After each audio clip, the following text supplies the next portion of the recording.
So now we're excited to listen to Susan. Her presentation tonight is editing to create art. We know how good she is at this, and so I'm really looking forward to this. And Susan, you should have been made a co-host, so take it away. All right. Can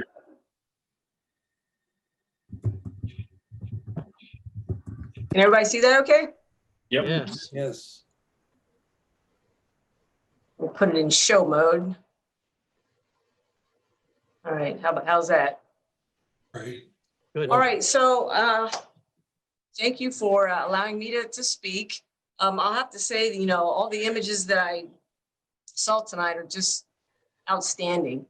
The level of skill in this club just never ceases to amaze me. So I'm a little intimidated because, you know, I don't want to disappoint anybody. So, but what I really want to do is not talk so much about exactly how I did the edits. I'm going to change my view here a minute. Okay. Okay. Not so much how I did the edits, but more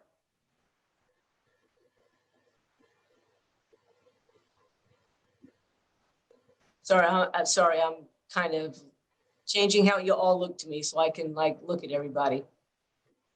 But I wanted to talk more about my thinking process and what I wanted to achieve with, you know, the photos that I was taking. What I enjoy so much about photography is that it really gives me the opportunity to create art.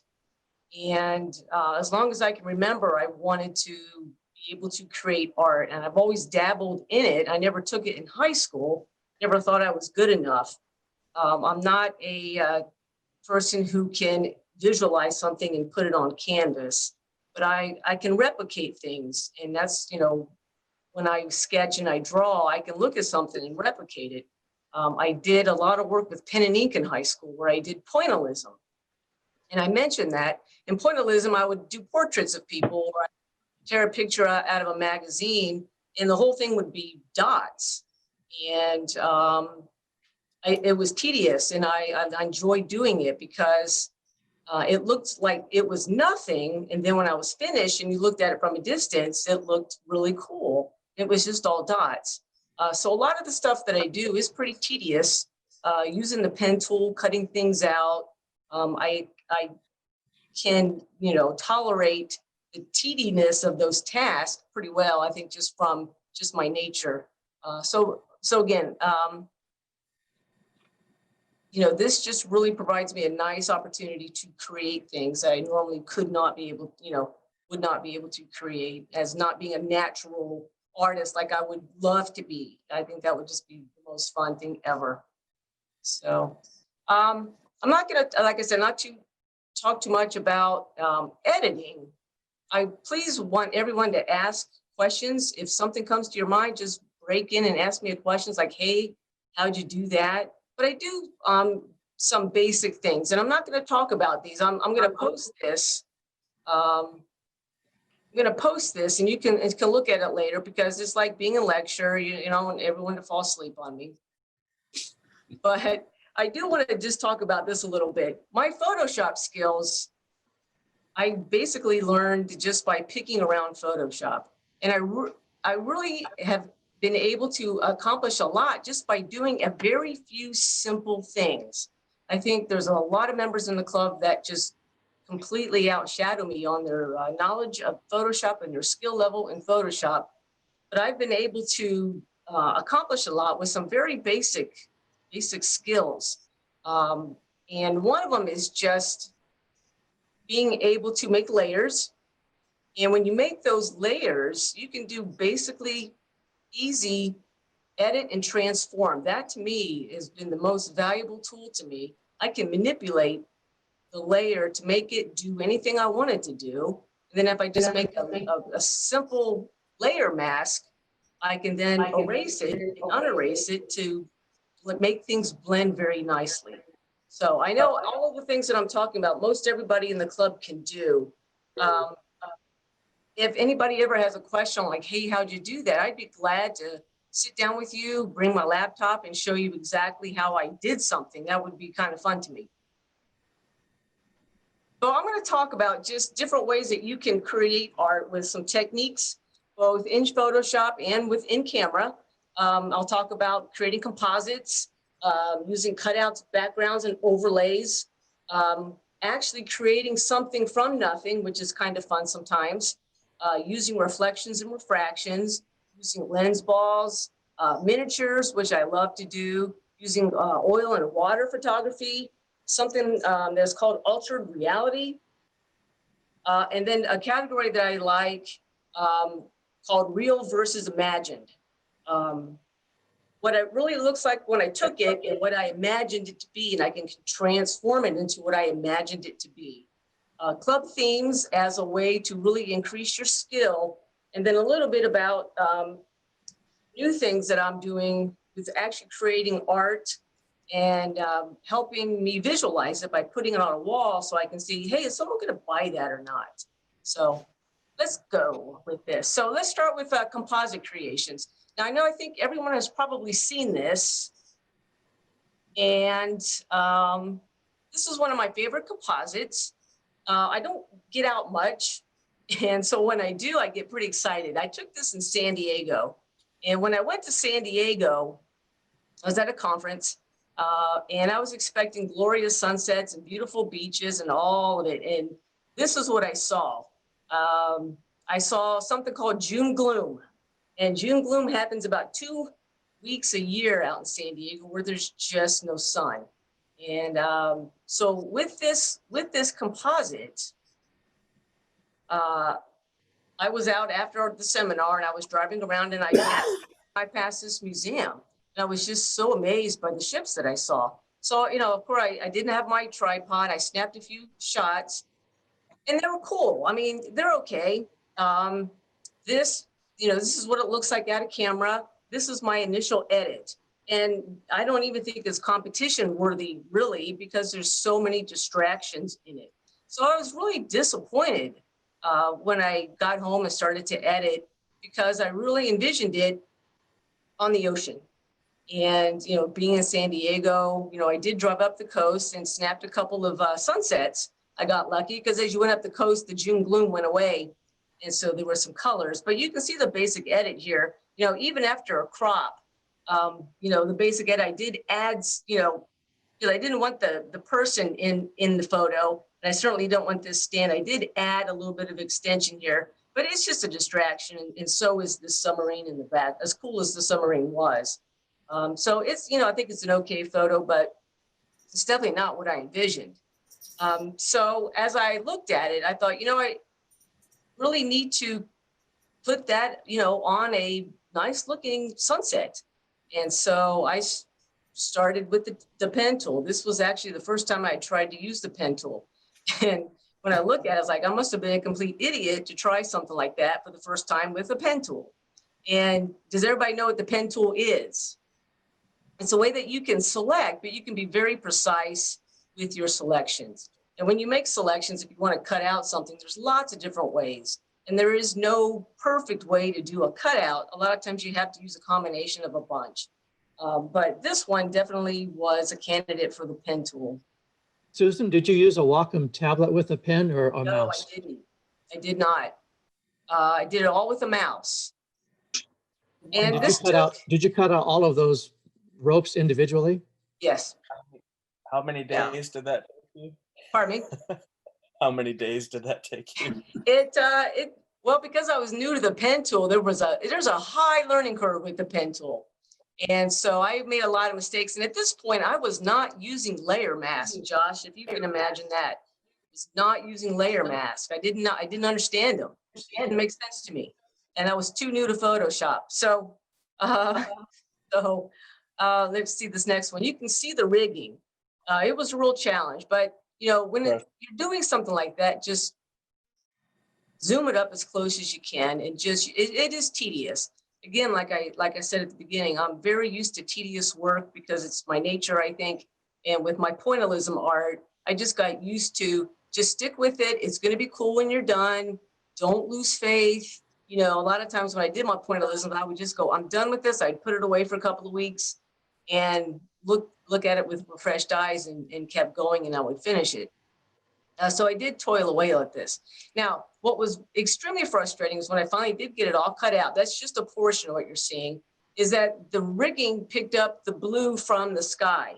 So when I tried to put it next to the sunset, it just looked terrible because all you could see was the blue rigging. So I toiled for a couple of days trying to figure out how to make the rigging black. Now, again, that seems silly to all of you because you know a lot about Photoshop, but I just didn't know. And so, like I said, I just kind of, looked on the internet for tutorials, and it was simple.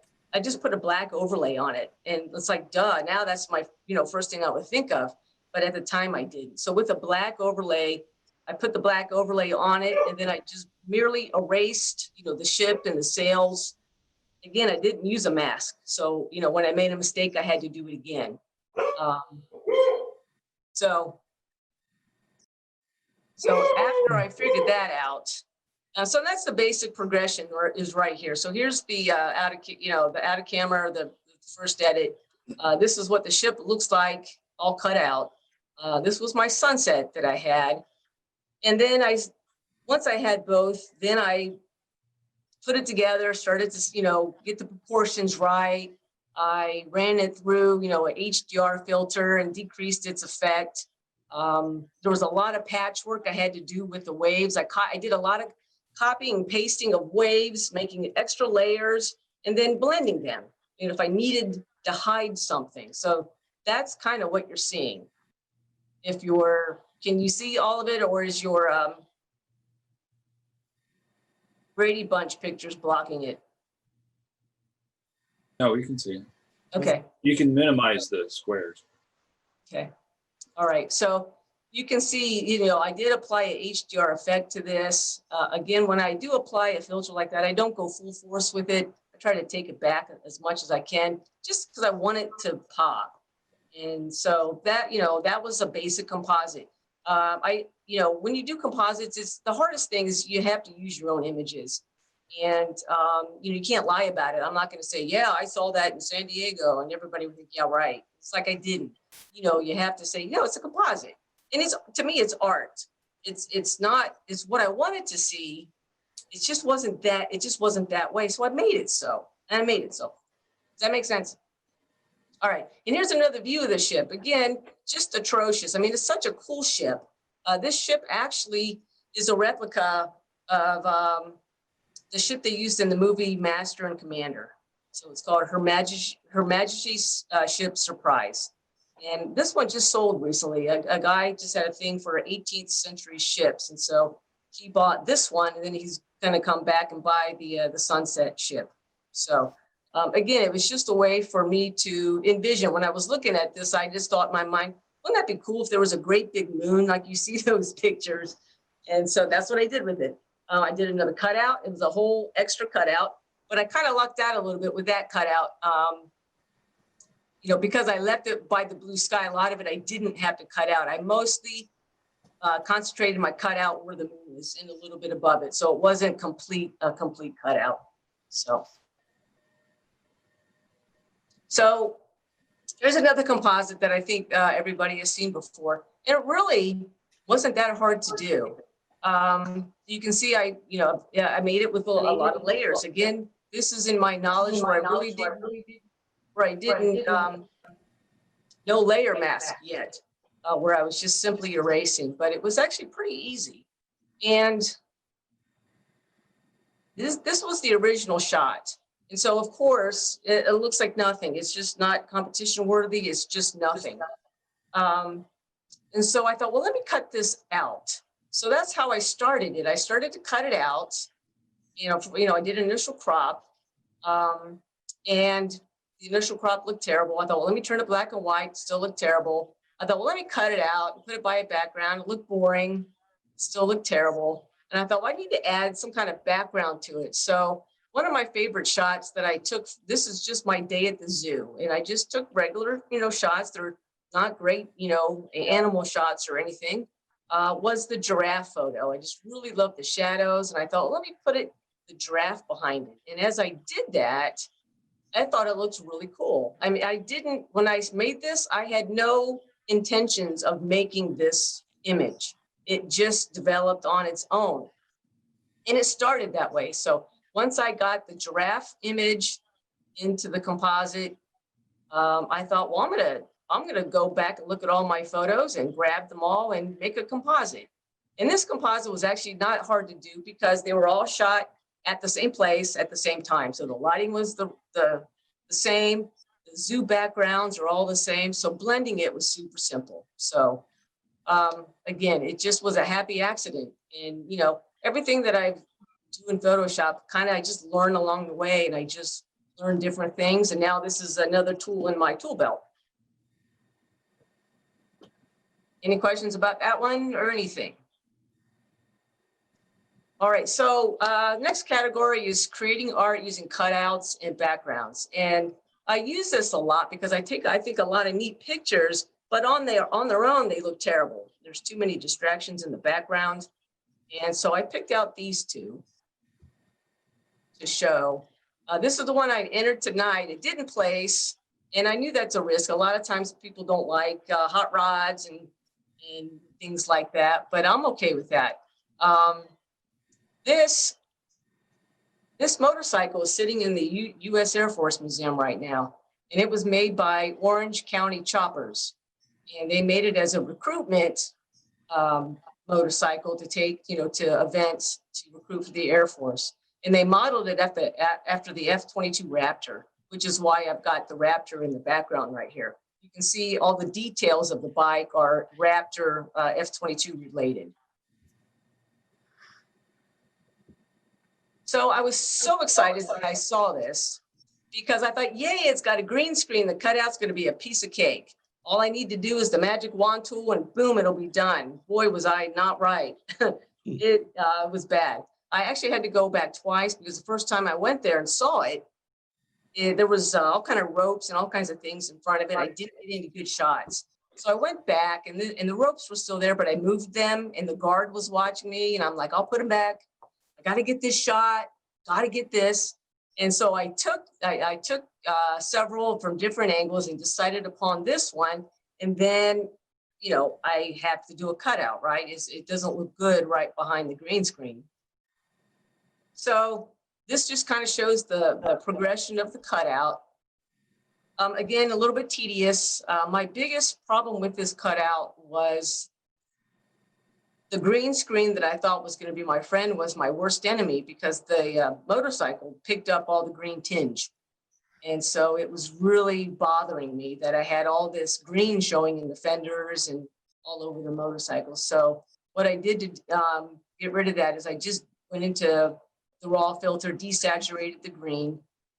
The other big decision I had to make was the shadow, what to do with the shadow. And you know, there was a natural shadow there. You can see it. That was the hardest part of this cutout, is keeping that shadow or just ditching it and making my own later. So I thought, well, let me just keep the shadow, do the best I can with it.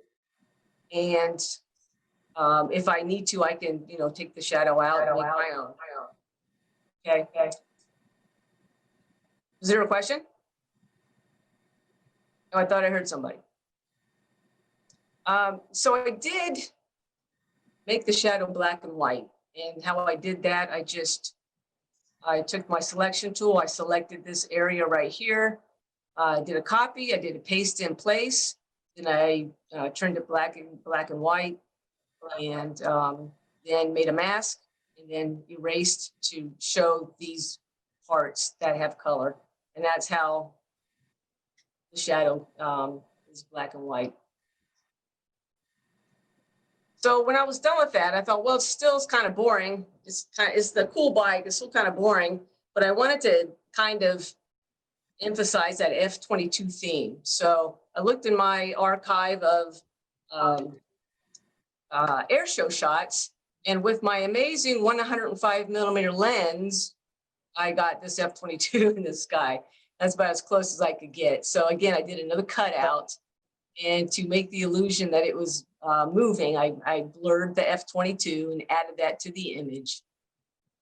And so that is my composite. I So- really like that one. Oh, thanks. And I'm a sucker for those things in the hot rod cars and all of that.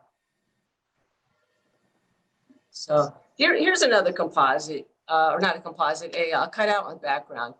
And this was with Linda Madden's brother. We went to Columbus to do street photography. And so he was, a street performer. He was amazing. He was so cool. And look at the shots, like, big deal. I could probably do a real close-up crop of him, with his cheeks and stuff. That'd be cool. But I envisioned something else. And so this is what I envisioned with him. And so let's see, let's move here to the.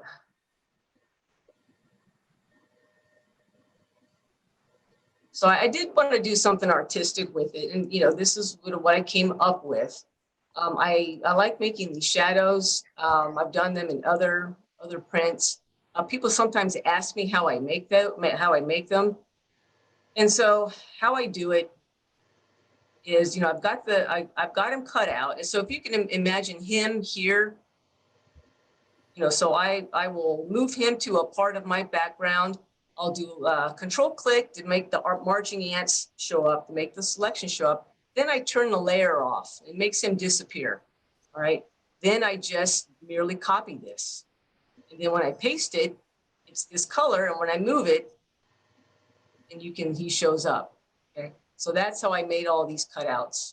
I just move them to different places on the background. This one, I obviously had to make a new color background. These colors that I chose, I picked out of his shirt. And that's just makes it match, makes the whole thing work, better. One thing that I enjoy with shadows is once you make the selection and you colorize or get rid of the color, and then you have that selection, you can transform it, warp it, and make it look more like a shadow hitting a floor and a wall. Yes. So there's a lot of fun things you can do with shadows. It is. A lot of times I don't even use the shadow tool in Photoshop because it's too limiting. And so I go way out of the box on that one. But yeah, I see what you're saying. And then you can, decrease the opacity of these. You can do all kind of fun stuff with them once you've got them. But the thing is, you got to have the cutout sometimes. And the other thing too is to blur those shadows. Yes. As well as decrease the opacity so that they kind of fade into the other backgrounds. Yes. Yeah, that's good technique too. Yes. I do a lot of Native American powwows. I really love these, but it's so frustrating because the backgrounds are so distracting. They usually have, tape up to keep people away from the dancers. A lot of people around the ring. And so these, again, are very tedious cutouts. And I did the same thing with, his name is Wolf or Irwin. So with Wolf, I did the same thing. I just made some shadows, different colors, and added, a motion blur. I used his outfit really to make the motion blur with the decreased opacity. So again, this is, when I'm watching the powwows, this is when I'm thinking in my mind, these pictures could be so, so different than just, a snapshot at the powwow. So I do a lot of these types of images. And then I think you've seen this one too. I did the same thing with this one. So again, he's such a magnificent looking regalia that he has on that, this just didn't do it justice. So I knew he was a candidate for a cutout and background. It'll fix everything. I have a question, Susan. Sure. On the last one and this one, how did you make up the part of the shoes that were in the grass? I used other photos. I had several photos of him. And so I, again, with that basic, I just copied it, pasted it into a layer, and I just manipulated it. I would change the perspective of it to make it look like it matched. Okay. And I actually have that in another PowerPoint. I think I didn't show because I talked about it in the club before, and I didn't want to bore everybody. But yeah, that's the big challenge with the grass. And And that's- so, and I That's did the same thing with Wolf. Here's in the grass too. I had to find another shoe from him, but I had so many shots. You just have to go through the shots and try to find something. That's also a technique that I use in photo restoration where I've got a missing ear or eye or hand. Yes. And I love doing photo restorations. I need to get with you on that because I love doing that kind of stuff. It's so much fun to me. I actually fixed a photo for someone who was deceased, and the glasses were completely just wiped out with a glare. And I fixed it. You couldn't even tell. They were so appreciative. It was just the last snapshot they had of her. And someone sent it to me, and I'm like, oh, I don't think I can fix it, but I'll try. And I did. I borrowed from the other eye, and that's a great technique to do, is to borrow from the existing photo. So again, I'm a sucker for hot rods. And so this is a friend of mine, his 34 Ford. The other thing that you have to do with sometimes when you do hot rods is you got to deal with these reflections. And this one's not so great. I've become a much better painter when I'm fixing the hot rods. And so that's always fun too, to kind of knock down the reflections. I can really take all the fun out of shooting hot rods. So. Susan, these are all cut out with the brush Pen tool. cutting out meticulously. Yeah, with the pen tool. Pen But, tool, you wow. know, Photoshop 2020 has gotten so good that you probably don't really need to do the pen tool as much as I do. It's just when you get into those intricate, you know, when you're getting into feathers and things like that, that just requires the pen tool. There is no other way to do that, Right. even as good as 2020 is on, you know, Photoshop 2020.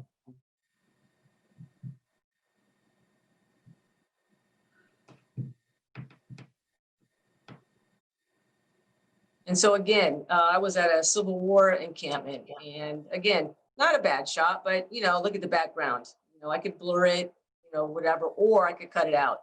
So I cut it out and put it against another background, changed it to sepia, and it really looks, you know, authentic. You know, it looks way more authentic than it did in color.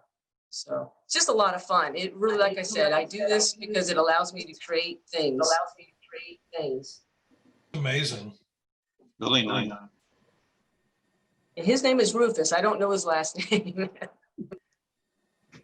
I just love his eyes, though. I just, you know, and yeah. A variation of it is to do overlays, you know, do backgrounds and overlays. And I think there's a whole lot of people in the club that know how to do this, even way, way, way better than me. But I do love sunflowers. I like odd looking sunflowers. So this is just a combination of a background and an overlay. And this was not cut out with the pen tool. Mostly when I was separating part of the image, I used a mask, and I did, because I was working with backgrounds and overlays, I used decreased opacity and decreased the flow, and it allowed me to get these tips, you know, so that they didn't stand out so much, that they blended really nicely with the background.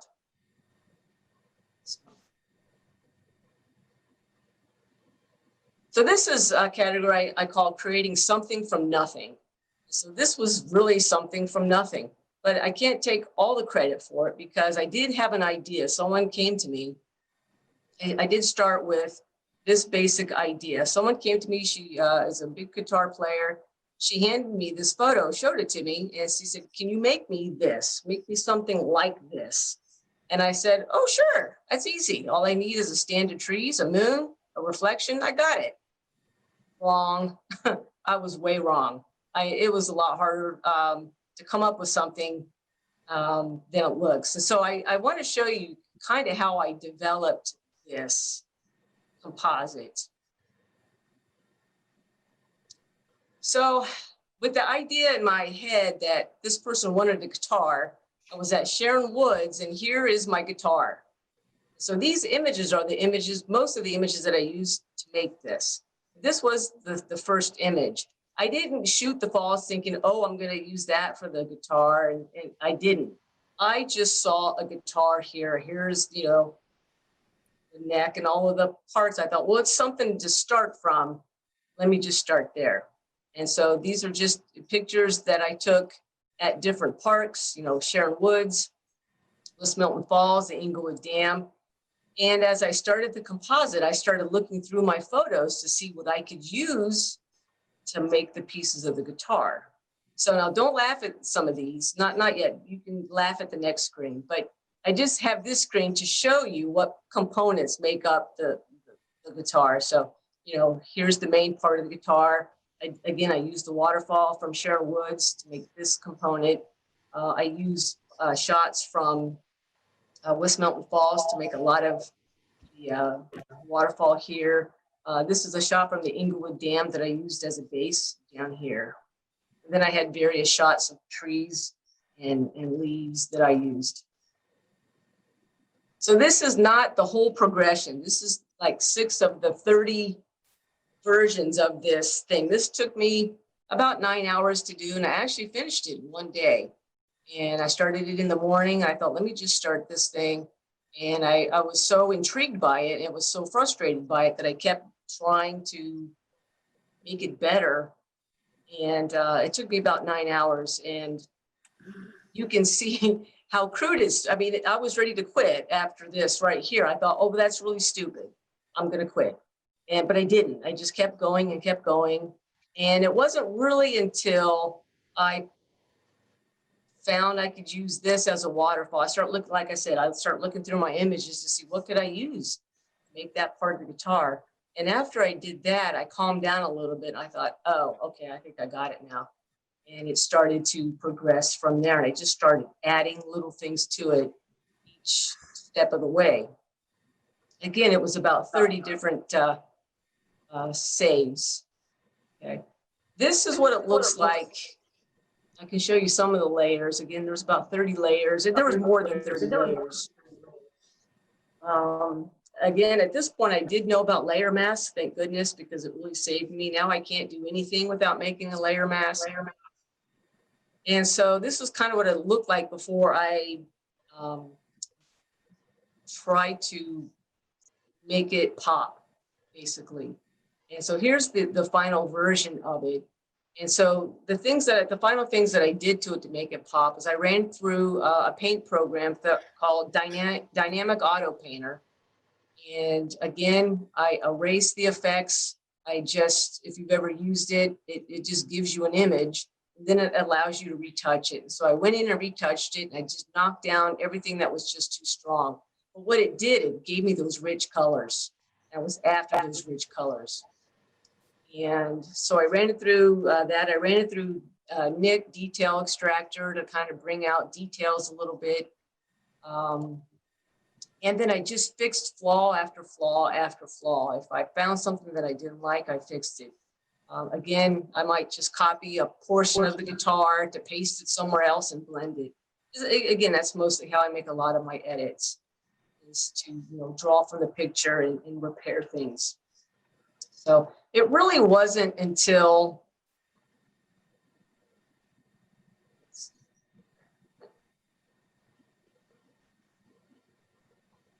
I mean, this was my original. And I went back and, after several weeks, I started working on it again. And then I added this little part to the falls. And that really, to me, sealed the deal. And even these little shadows here just really made a huge difference in the image. So that's, it has 2 names. It has Guitar Falls, and the other name is Guitar Gently Weeping. So like the Beatles, it's Guitar Gently Weeping. Nicely. Very nice. Thank you. And then this is just a crazy creating something from nothing that I did during the first COVID lockdown. I was just bored. I just got this idea in my head, phoned home. I was, just watched ET, I guess. And I wanted to do something with an iPhone. And I have no reason for why I made this. I started off with my iPhone, and, you know, I wish I could explain my thought process. You know, but you may like it, you may hate it, but that's what I made. It's art, I guess, in the eye of the creator. So I took this shot right here.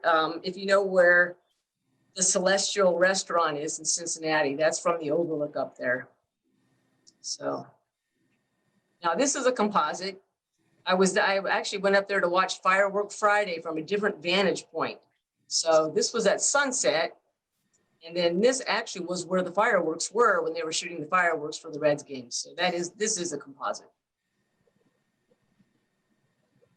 All right, and so the next category is creating art using reflections and refractions.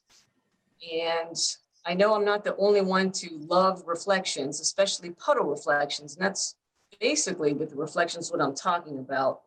Puddle reflections, I just can't get enough of, because you just can do so much with a puddle, and you don't need very much water at all. And so this image right here, I was on top of the parking garage at Sinclair, and it was just a really small puddle. I actually didn't even see the puddle at first. I was actually waiting up there for sunset because I was going to go down to Riverscape and shoot the sunset. So I thought, let me just kind of fool around here a little bit. And I saw this teeny little puddle, and that's what I got. I just got so lucky up there at the right time. I got the reflection of the sun in that building. And so that's a kind of a unique view of downtown. So made from a puddle. Sacred Heart is popular with Dayton photographers. I call this the Taj Mahal of Dayton. There's actually 2 vantage points where you can take puddle shots of Sacred Heart. And so this is actually the parking lot. This is part of the parking lot. I'm hearing like a feedback, so I apologize for that. Are you hearing a feedback of my voice? Sometimes. Okay. So this is the part of the parking lot where there were cars all around me. There's another part of Sacred Heart where you can go if there's a puddle and there's no cars, but there were cars all around me. This was actually kind of a small puddle. So, and then the Oregon district is really a lot of fun if it rains. So if you want to try puddle photography, if you've not tried it, the Oregon district is a lot of fun. As is Carillon Park, my favorite, especially this time of year with the Tree of Life. These puddles are, every time it rains, you're going to find these puddles there across the street. And so they can be very small or they can be very large. What's nice about this is that's where sunrise is. So you get a lot of cool sunrise shots, especially when the tree of light is on. The tree turns off at 8 o'clock. So you get a lot of nighttime to get out there and shoot. You can even use ice. I like this one because it's ice. And it did make some nice reflections. And this was actually a huge puddle at Carillon. So it looks like a lake almost.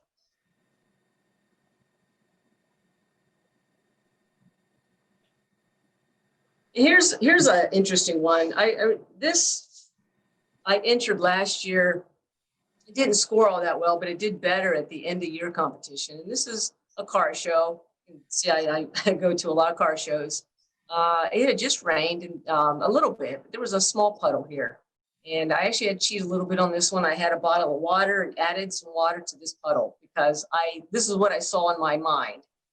It was cool. It was a cool shot. But when I saw the lines on the street, I saw the puddle, I'm like, and it was a teeny little puddle. And I just took a test shot and I looked at it and went, oh my gosh, I got to add water to this puddle. So that's what I created. So, again, it's amazing what you can do with a little bit of water. I do carry water in my car now sometimes, just in case. I just want to see you adding water to a puddle sometimes.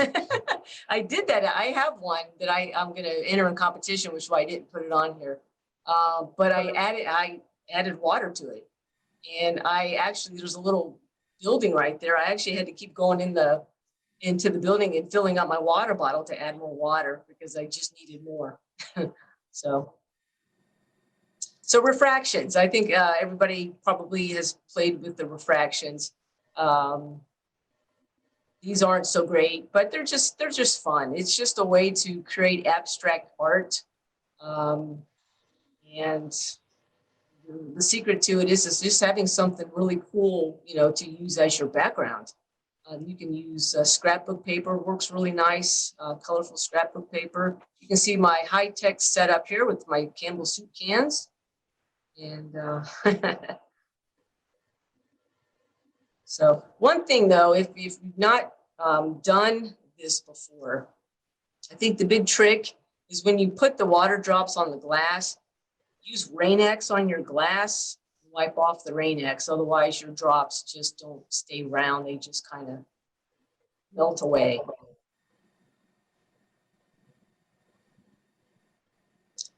Creating art using a lens ball. Now, I'm not so crazy about lens balls. I'm kind of, you know, they were really cool years ago when I first saw them, and I think the shots can get kind of tired. So what I try to do with them now is be really creative with them if I can be. And that means sometimes making up my own lens balls shots, which is what I did over here. But this one here I entered a couple of months ago, and this kind of combines both lens balls and refraction. And this is scrapbook paper. So it was a real basic setup.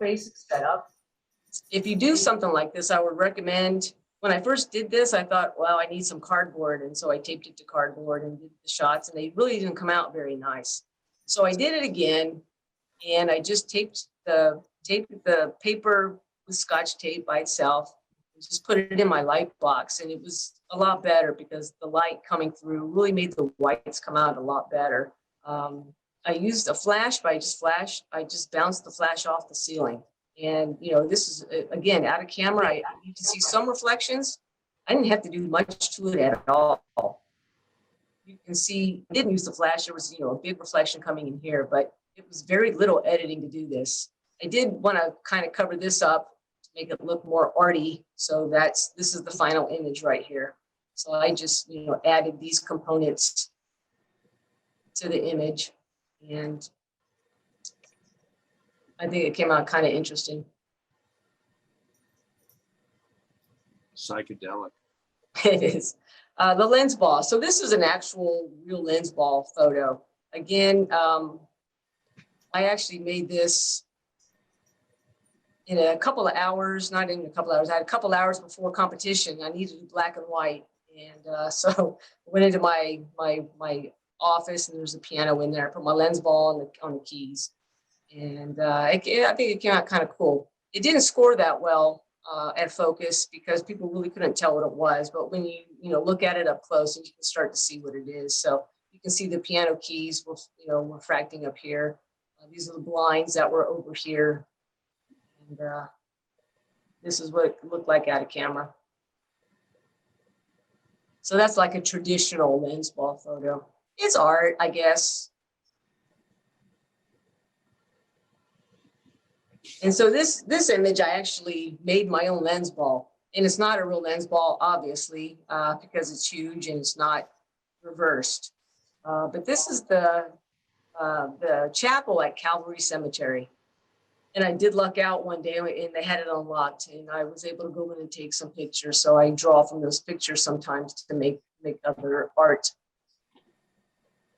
But the way that I did this is I just, took a portion of my image, and I made my own lens ball. I just made used the marquee tool. You don't even need, it looks really bad. I was trying to make it look like, it had shadows, but you just need a white ball, really.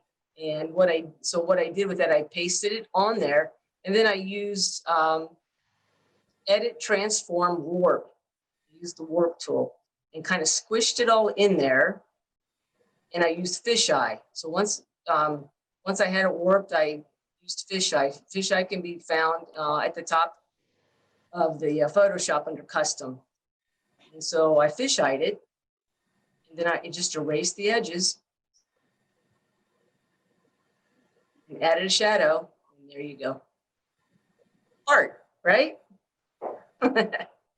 Very Creative. cool. Yeah. It's art. So all I need is to figure out how to get all these fantastic ideas in my head. Well said. Can you recommend mind-altering drugs or anything? Susan is a healthcare professional. And this is cool too. My miniatures. This is a fun way to make art. And these are HO scale miniatures. If you remember Dave Lundy, he got such a kick out of these. And I absolutely love doing them. So I buy these at Smitty's, if you know where that is on Wilmington. And what's so cool about the miniatures is that you can do whatever you want with them. And so here is the key to it, and you're welcome in advance. When you want to try something like this, pick up a glue stick and get a toothpick. And when you put them on things, put a little bit on their bottom of their shoes, and it keeps them standing up. So here's some of the miniatures that I've done. So I think I entered this one last year at Tripod. I think I got it first place, but it's one of my favorites. I really like this one. But again, I like them because they can tell a story. This one here is a McDonald's fish sandwich. It's called Gone Fishing. This was for our food theme at Focus. This boat is a French fry. And so that one's kind of fun. And this is just a smudge. I was making a background and I just tried to smudge at the blue and it looked like a wave. So I stuck with it. I thought that's good. I like it.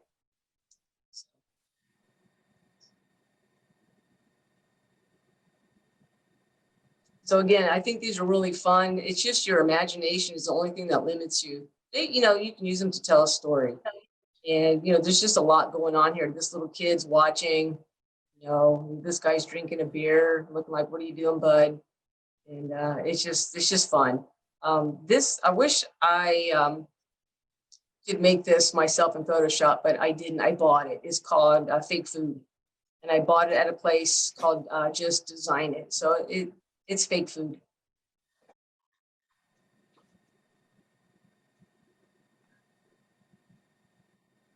Oil and water is kind of a fun thing. Mine are a little bit different than a lot of the oil and waters that I see. I tend to really like the small bubbles a lot, but if you've never have done it, you just need a glass dish and get a dish that doesn't have a lot of writing on the bottom of it because they're hard. It picks up in your images. This is all I had. I don't recommend this square. It's the only thing I had that didn't have writing on the bottom. So I'm on the lookout now for a better one. But again, soup cans, and find really colorful backgrounds. Use vegetable oil instead of olive oil. I was looking at a tutorial and they said use olive oil, and it was the worst mistake ever because it was green and ruined everything. So you just kind of have to play around with your oil and water mixture, but you can just get such spectacular images, and every one is different. I shot these by hand. I didn't use a tripod. I used my 50mm 1.8. I had 2 extension tubes on it. It was tedious, and it's manual focus. And I did use flash on some of them, and flash. If I was shooting at night, I used my flash, and it just kind of bounced it off. Bounced it up just to give me a little bit of light.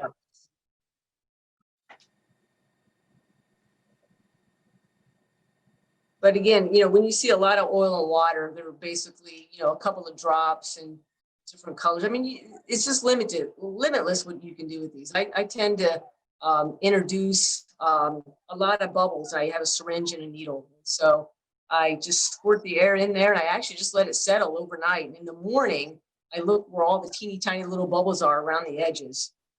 And it gives me that infinity look, and I just really like it. It's art, right? Yeah. I'm sticking with it. And then there's altered reality. And altered reality is a lot of fun. This allows you to really make things that are just obviously not standard. This was my first inception type of image that I did. I followed a tutorial. I'll get to that in a second. Now, I just wanted to show this because I did this for focus for a theme called Impossible. And I could figure out how to make the bend going whenever it was in front of me. But I didn't know how to do it to the side, and I had all kinds of ideas. So I did look up a tutorial, and here it is. And I put the link down here. Jesus Ramirez did it. And I found it by just looking for Inception. And it's a movie. And so I just followed the tutorial step by step. Now, he has a lot of steps in there that are, I don't even know what he's doing. I mean, it's just so complicated that I wish I could explain how it's done. I think a lot of engineers in the club probably could figure it out. I followed the tutorial and didn't question it. I was like, I'm good with that. I made it work. But it did require still a lot of editing to fix things to make it look super cool. And then the last final touch I put on this was a kayaker. I didn't know Judd then, but I probably would have taken a picture of Judd. That would have been awesome. We'll have to do that next time. But this is an image.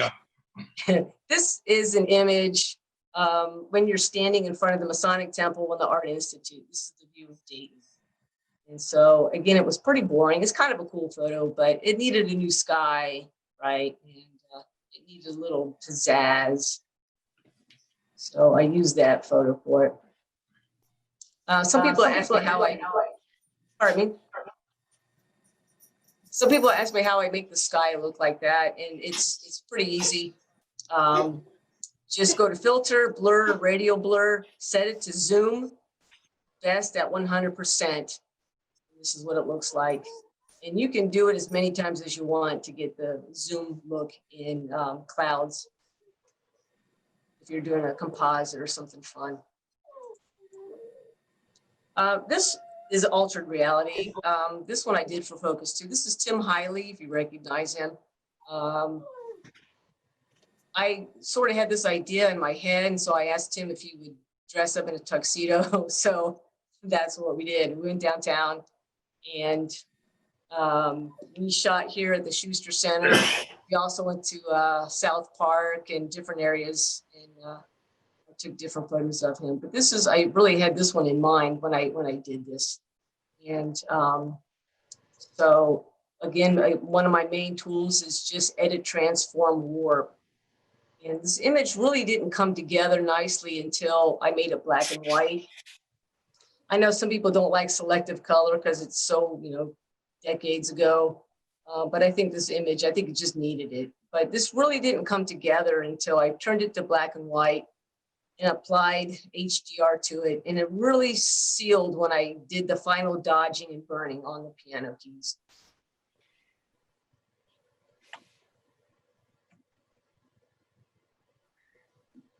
And this one's called Piano Man. This is another one of my favorites. This one's called This Bud's For You. These, I shot all of these photos when the Clydesdales were at the casino in Dayton. And, they're neat image, it's a cool truck, cool horse team, but by themselves, it's just kind of eh. So what do? You make art. So I made it out of frame and chose a background. Again, little details can make all the difference. I think the smoke sealed the deal on that one. Where were those shot at? The Clydesdales? Yeah, the Clydesdales, they brought him to this casino. This is just okay. right. This is right out in front of the casino. I was just looking at the silos in the background, trying to figure out Yeah, where they're at. and you could get really That's close. cargo, isn't it? I think it is. Yeah, it is. And you could get really close to them. It was really great. Another altered reality, I think I entered this one both in focus and in tripod. How I got this idea is the movie Jurassic Park. Remember the scene when the dinosaur was chasing the car? So I wanted to do something like that. So I didn't just come up with this, that is what sparked this idea. And so I thought, what could I do? And I had been spending a lot of time at the Air Force Museum. This YC-135 used to be out in front of the Air Force Museum. So again, on its own, not such a great shot, but I cut it out. And put the image together. Now I'll talk about Dave Lundy again, because when I first entered this, he came up to me afterwards. He says, I really like this, but you made a mistake. I'm like, I did? He said, yeah, all the signs should be reversed. They're in a mirror. So I had to actually go back and redo it, and I had to flip all the signs. So, and then I get a lot of questions about this, because that really makes it look realistic. And again, a happy accident, a happy Photoshop accident that I just did by poking around. And I wanted to make it spin. Where I found it was in the camera raw filter, go to blur gallery, go to spin blur, and that makes them spin. And then I just decreased the opacity and erased some of it. It just really made the image look believable. So this is just the mirror from my car, Dayton Airport. And if you saw me, you would think I was a complete fool, because now I shot this twice and ended up just using this one. But I dropped my son off one morning, and I had my camera. I thought, I'm gonna take some more shots. And I drove around that loop about 50 times, driving and with my SLR in my hand. It's heavy, taking shots of this. And I thought, my God, they're probably looking at me thinking I'm some kind of a terrorist. And so that's kind of fun. But this one is called Objects in Mirror Are Way Closer Than They Appear. And then there's a category called Real Images versus the Imagined Image. And yeah, this is, altering, images. Again, I'm never going to say this was out of camera. I'm never going to say, oh yeah, that's how it was. This is how it was. This is how I wanted it. And so I blurred, I did a blur. I added some geese, and oh look, it just happens to be perfect golden ratio. It's just amazing how that happens. It's art, right? But again, I'm not gonna say, yeah, I did this out of camera. Yeah, no. And I add sun rays. Again, this is Eastwood Lake. So I love that blurred background on the lake though. That is such a cool way to do that. yeah, and this is not a bad photo on its own, really, but it's Right. blown out sky and stuff. But it could, I just wanted to make it better. This is a composite that I did a while ago. And again, real versus imagined. I was at the Sugar Maple Festival in Bellbrook, and this is the firefighters were doing this demo. And of course, I'm thinking, it'd be really cool is if, if Care Flight was flying around. That would be cool. So I made one where Care Flight was flying around. And so I just took different images that I had, and I did a cutout.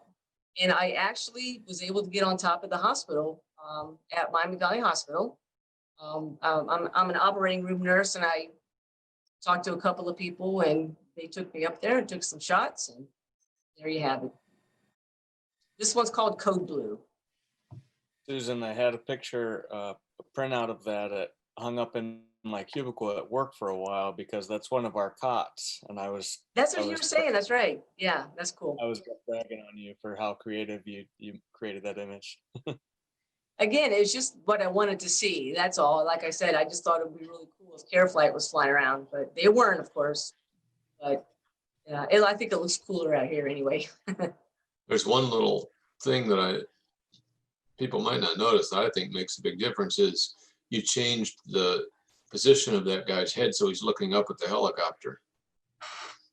I did. You are absolutely right. That's I also changed the rotors too. And Yeah. I changed the perspective of it. I don't really like it. It looks a little short. It needs to be longer, but yeah, when, We notice Yes. those things a lot more than we do though.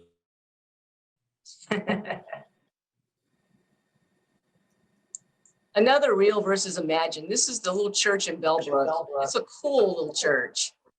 And, you know, this is what I wanted to see, you know. So I made it that way. You know, I stopped. I always wanted to stop at it, but, you know, I thought, oh, you know, the sun was, you know, starting to come out. It was really getting some cool colors, but it's, you know, it's a pretty boring image. So I did, you know, a cloud, you know, blur. Still pretty boring, but when I changed it to black and white and added the light here from the cross, it just kind of makes all the difference in the world.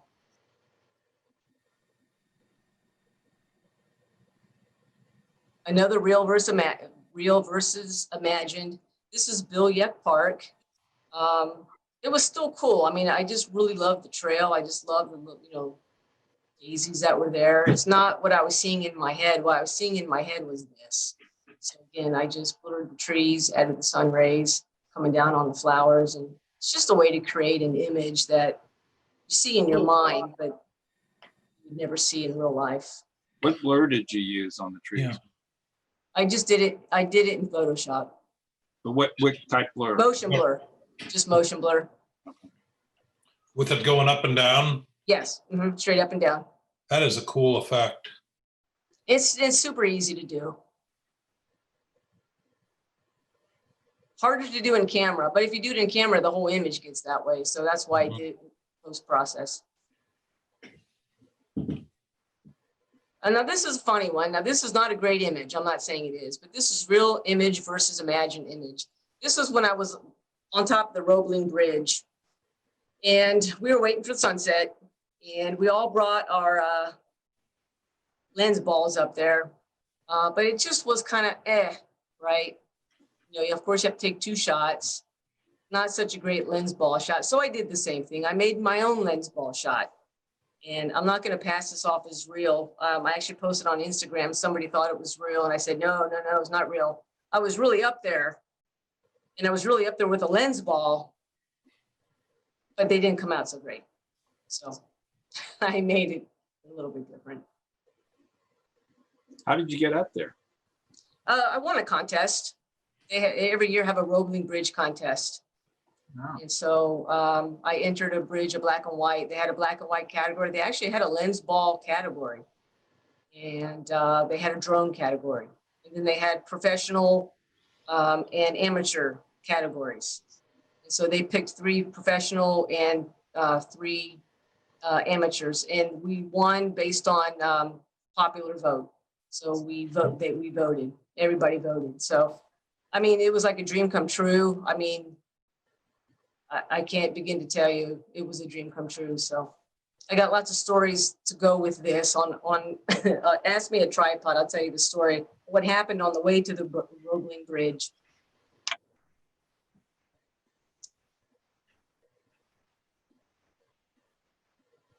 And then I always like to shoot for the theme. That's really where I think I've learned how to do things, is shooting for themes. And it kind of stretches my imagination and makes me think outside the box. So one of them that was kind of popular was during the impossible theme. And this is the train bridge by Sinclair where I work. And I'm looking at the train bridge and I'm thinking impossible. What's impossible? And I'm thinking impossible. And what got in my brain was Wile E. Coyote and the Roadrunner, and you know how they would always paint, you know, the tunnel and the Roadrunner would go through it, but Wile E. Coyote would hit the wall. So I thought, let me try something like that. That's not what I made, but I did make this, and this is called The Wrong Side of the Tracks. So if you can see it, this is a train on the wrong side of the track, and there's the tunnel. But the Wile E. Coyote started my thinking process. And so again, with composites, you have to use all of your own images. So I went through my train images at the train museum. And this involved a lot of manipulating and editing to get them to change their shape. And this was a theme called action. And so I really did have in my mind, I knew I was going to do this with this guy. Well, after I was finished with my image, I thought it was really boring. And I'm just looking at it going, okay, that's kind of cool, but he needs to be jumping out of my computer. And that's how I did that one. So I took shots of my computer and made him jumping out of my computer. Altered reality.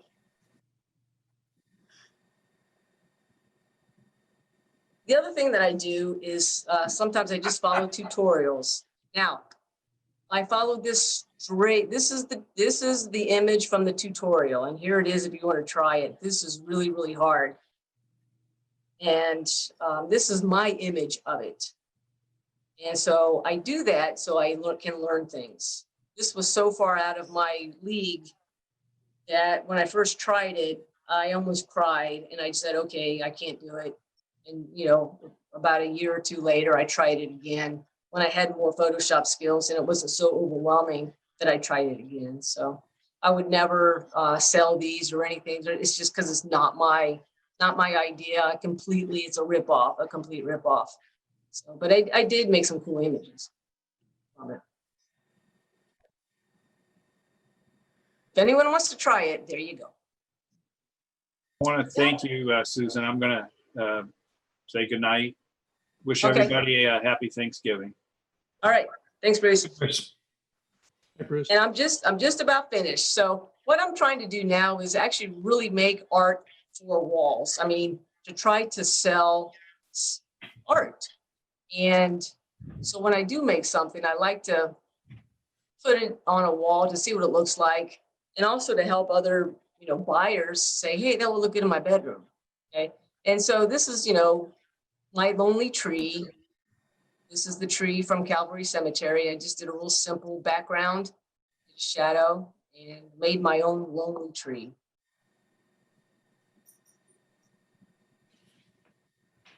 This is something that I'm experimenting with, is actually creating art that's just way, way out of my league, out of my comfort zone, let's say that. I attended a virtual seminar by Lisa Langdale, I think that's what her name was. And it was called The New Nature Photography. And it's just a way to take your nature shots, which I don't have, and to make them more interesting. So this is my first attempt at that. And so, you know, some people might like it. I don't even know if I like it that much, but it's, again, a new way of creating art for me. And actually, this is the image I got, that one that enabled me to be on top of the Rogan Ridge. So, but just try to help people visualize that it can be art and it can be hung on a wall. Where are you getting the shots of the rooms? On the internet. Okay. I think it's called Oh My Prints. And you can put your images in there. Then I take screenshots of them. Oh, I see. There is no program to buy.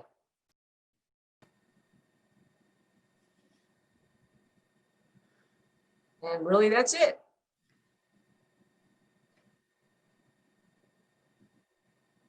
That's amazing, Susan. I'm so glad you did that for us.